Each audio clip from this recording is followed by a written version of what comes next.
Wealth create करने के लिए सबसे जरूरी है आपका बेहतर इन्वेस्टर बनना, और इसकी जिम्मेदारी सिर्फ और सिर्फ आपकी है। बहुत से लोग ये नहीं समझते कि बचत और निवेश यानी सेविंग और इन्वेस्टिंग में फर्क क्या है, और इसके लिए हमारा एजुकेशन सिस्टम जिम्मेदार है और हमारे बड़े बुजुर्ग, क्योंकि उनके जमाने में एक चीज नहीं हुआ करती थी, वो है इन्फ्लेशन यानी कि महंगाई। मेरी सीरीज बचत निवेश और हम में हम समझने की कोशिश करेंगे कि महंगाई ने कैसे इन्वेस्टमेंट और सेविंग्स के बीच में ये डिफरेंस पैदा किया, और अब हमें क्या डिसीजन लेने चाहिए इस महंगाई से अपनी वेल्थ को बचाने के लिए। और अगर ये चीजें आप समझ गए तो आपके इन्वेस्टमेंट पैटर्न्स चेंज हो जाएंगे और आप अपनी वेल्थ को महंगाई से बचा पाओगे। तो शुरू करते हैं हमारे पहले एपिसोड से, इंट्रोडक्शन ऑफ मनी।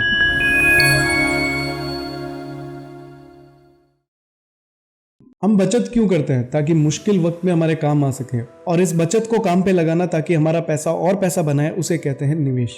और यही रास्ता है फाइनेंशियल फ्रीडम का। पर क्या हम उम्र भर काम कर सकते हैं? तो ये फाइनेंशियल फ्रीडम जरूरी है ताकि हमको हमेशा काम नहीं करना पड़े, और उसके लिए एक बेहतर इन्वेस्टर बनना बहुत जरूरी है। तो ये फर्क हमें क्यों नहीं समझ में आता है, इसे समझने की कोशिश करते हैं। ध्यान से सुनना, क्योंकि ये समझना बहुत जरूरी है आपके लिए। करेंसी, इसने इन्वेस्टमेंट को जरूरी बनाया। जब दुनिया में मुद्रा लॉन्च हुई जो सोने की और चांदी की बना करती थी, ये करेंसीज काम आती थी लेन देन में, व्यापार करने में और घर चलाने में। क्योंकि ये सोने और चांदी की थी तो ये लिमिटेड होती थी और डिमांड के अकॉर्डिंग इसकी वैल्यू चेंज होती थी। लोअर सप्लाई हायर वैल्यूज और हायर सप्लाई लोअर वैल्यूज। तो आपने सुना होगा जब अंग्रेजों ने सब जगह राज किया तो हर जगह से सोना और चांदी इकट्ठा करके अपने यहाँ लेके गए, और ज्यादातर इंडिया से। तब उन्होंने फर्स्ट टाइम महंगाई को देखा, जब हर चीज की कीमत वहाँ पे बढ़ने लग गई। तो महंगाई क्यों बढ़ती है? जब सप्लाई ऑफ मनी बढ़ती है। अब जैसे जैसे दुनिया आगे बढ़ती गई, आपसी समझौते बढ़ते गए और देश आपस में व्यापार करने लगे।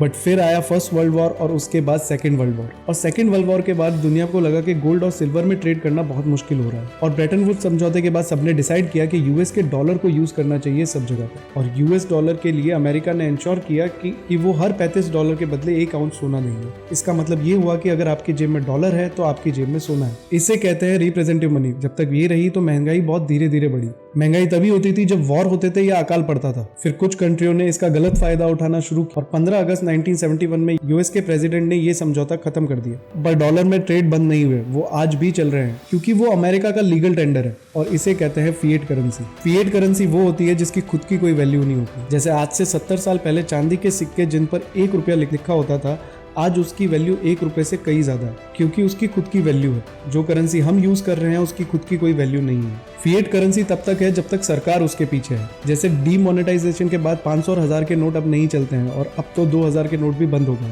अब फिएट करेंसी में मुश्किल क्या है? ये पेपर की होती है, और जब भी सरकार को लगेगा उसे करेंसी की जरूरत है तो वो नई करेंसी छाप सकती है। और हमने क्या बात की थी, महंगाई तब बढ़ती है जब मनी की सप्लाई बढ़ती है। एक बेहतर इन्वेस्टर बनने के लिए जरूरी है आप इस बात पे ध्यान दें कि महंगाई आपकी सबसे बड़ी दुश्मन है। ये महंगाई यानी इन्फ्लेशन ने ही सेविंग्स और इन्वेस्टमेंट में डिफरेंस पैदा किया। हमारे दादा दादी ने जब चांदी और सोने के सिक्कों को बचाया तो उनकी वेल्थ बढ़ती रही, बट हमारे पेरेंट्स ने जब रुपये को बचाया तो उनकी वेल्थ कम होती गई। दोनों ने ही पैसे को बचाया, तो फर्क क्यों? क्योंकि फिएट करेंसी महंगाई लेके आती है। ये समय के साथ अपनी परचेसिंग पावर खोता है। मान लीजिए किसी ने 2000 रुपए बचाए सन 2000 में, और वहीं किसी ने 2000 का सोना बचाया, तो आज किसकी वेल्थ समय के साथ बढ़ी?